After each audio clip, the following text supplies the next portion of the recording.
हामीले अहिलेसम्म प्राथमिकता दिइराखेको क्षेत्र भनेको शिक्षा, कृषि, स्वास्थ्य यो तीनवटा क्षेत्रमा विशेष गरी यो विकास गर्न सकिएन। शिक्षा, स्वास्थ्य, कृषिमा भने अरु केही पनि गर्न सकिँदैन भन्ने मनसाय लिएका छौँ र हामीले वाडाबाट हुने कामहरुमा विशेष गरी यिनै तीनवटा क्षेत्रमा भौतिक पूर्वाधारका क्षेत्रहरूको काम चाहिँ अनि बाहिर प्रदेश र सङ्घले गर्नुपर्छ भन्ने मान्यता अन्तर्गत चलिरहेको अवस्था हो। त्यसले गर्दाखेरि यो तीन विषयमा फोकस छ।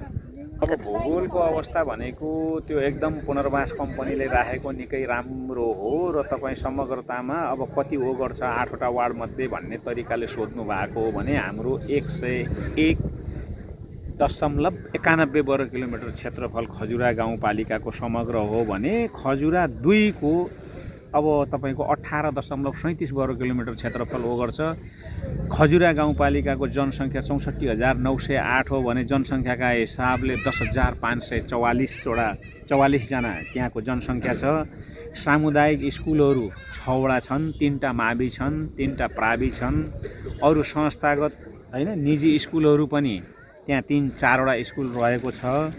हाम्रो भूगोलको हिसाबले जनसङ्ख्याको हिसाबले यस्तो छ भने शैक्षिक स्तर भनेको अन्य वार्डहरूको तुलनामा त्यति विशेष गरी हाम्रो चाहिँ यो खजुरामा 1 देखि 4 नम्बर वार्डसम्मको शैक्षिक अवस्था एउटा, 5 देखि 8 सम्मको फेरि अलि बेग्लै छ। किनभने 4वटा भूगोल हाम्रो पहाडी समुदायको बाहुल्यता रहेको छ भने 4वटा समुदाय मधेसी मुस्लिमहरूको छ र त्यो सबै अलग अलग तपाईले वाडागत हिसाबले हेर्नुभयो भने हाम्रो वाडा पनि राम्रो शैक्षिक स्तर भएको अवस्था हो र त्यहाँ लगभग 80% को हाराहारीमा साक्षरता दर छ।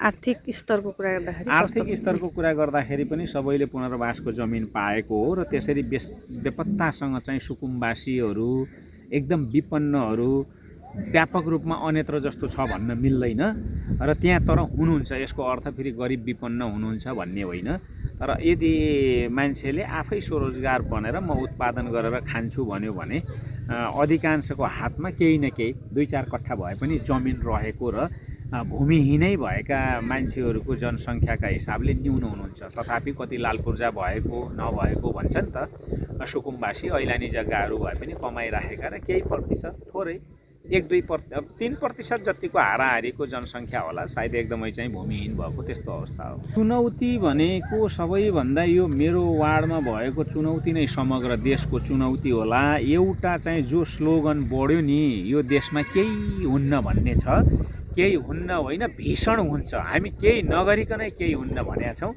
पहिलो चुनौती त त्यही नै छ। दोस्रो चुनौती के छ भने केही हुन्छ भनेर लागेका जो कृषि पशुपालकहरू छ उहाँहरूले गरेको उत्पादन बजारसम्म जाँदाखेरि बजारीकरण र बजारको मूल्य नपाउने अर्को चुनौती छ। र अनि त्यस पछाडि चेन भ्यालु क्रिएट गर्ने भन्छ नि, उत्पादन भइसकेपछि प्रसंस्कृत चिजहरू कसरी चाहिँ त्यसलाई अलि लामो दिन टिकाउने, कसरी त्यसलाई अलि बढी मूल्य पार्ने भन्नेतर्फ राज्यले सङ्घीय प्रदेश र हुँदा स्थानीय तहबाट पनि त्यति हामीले ध्यान पुर्याउन सकेनौँ कि भन्ने लाग्छ। ठुलो खालको उद्यमहरू गर्नलाई त हामीसँग बजेट हुँदैन, तर सानो कसरी गर्ने र अलि स्केल अप चक्लाबन्दी तरिकाले कसरी खेती गर्ने भन्ने कुरा अवधारणा ल्याउन नसकेका कारणले केही खेती गरे पनि निर्वाहमुखी हुने, ब्लकका ब्लक पकेट क्षेत्रका हिसाबले नहुने र त्यसलाई कसरी गराउन सकिन्छ त एउटा पकेट क्षेत्रको रूपमा भन्ने नै ठुलो चुनौती हो।